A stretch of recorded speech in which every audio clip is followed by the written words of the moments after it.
As discussed in the first lecture, the objective of this course is not just to learn how to program a computer, but also to use computers for solving problems. We have also looked at computational systems from the hardware, software, and application aspects. Towards the end of the last lecture, we have seen our first Java program, and you should have gotten the opportunity to play with your Java programs in the BlueJ integrated development environment. In this lecture, we are going to cover some elementary programming concepts, including primitive data types, identifiers and variables, assignment statements, and arithmetic expressions. The Java programs that you have seen so far deal mainly with character strings, that is, text symbols represented as strings of characters. Computer systems nowadays are widely used for processing textual information. For example, word processing systems such as Microsoft Word would take mostly text as input and output nicely formatted text documents. Search engines such as Google or Baidu are software systems that search for information from web documents that contain mostly textual information on the World Wide Web. However, computers in the early days are designed mainly for dealing with numbers. From ancient times, human has recognized its weaknesses in dealing with numbers and has built devices to help them in doing calculation. For example, the Chinese abacus, often referred to as the first calculating device, was invented over 4,000 years ago. The most powerful computers nowadays are still designed mainly for dealing with numbers. For example, in applications such as weather modeling, bioinformatics, and financial modeling. Let's now take a look at some examples that deal with numbers in problem solving.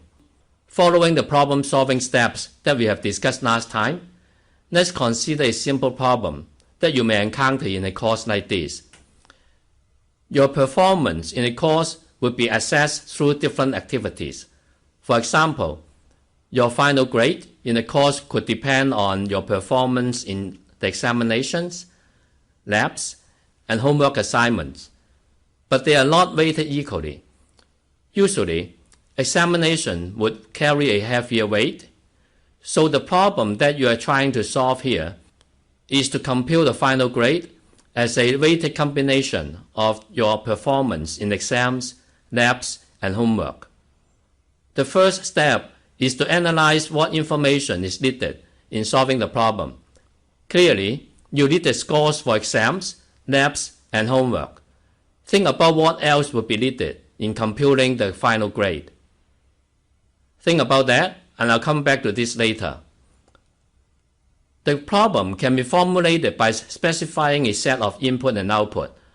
In this case, the scores in the exam, labs, and homework would need to be provided as input.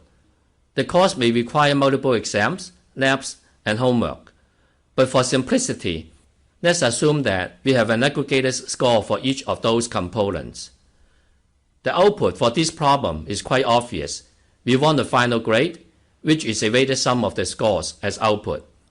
So what additional information is needed?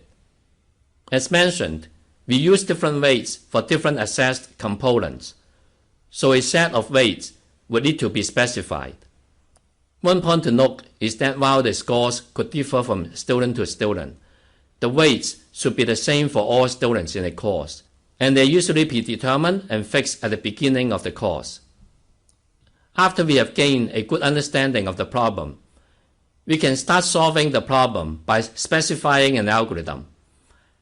As discussed last time, an algorithm is a sequence of instructions that can lead to a solution to the problem.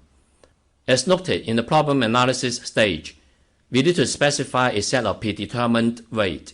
Let's put that down as the first step. We would then need to obtain the scores for exams, lab, and homework. Once we have all the inputs, we can start computing the final score. It is helpful to expand this step further, as it may not be obvious what is it mean by weighted sum of scores. So we can specify how the individual weighted scores can be computed, and then the weighted sum would be to add up all the weighted scores. After the final score is computed, it will be output to the user for inspection.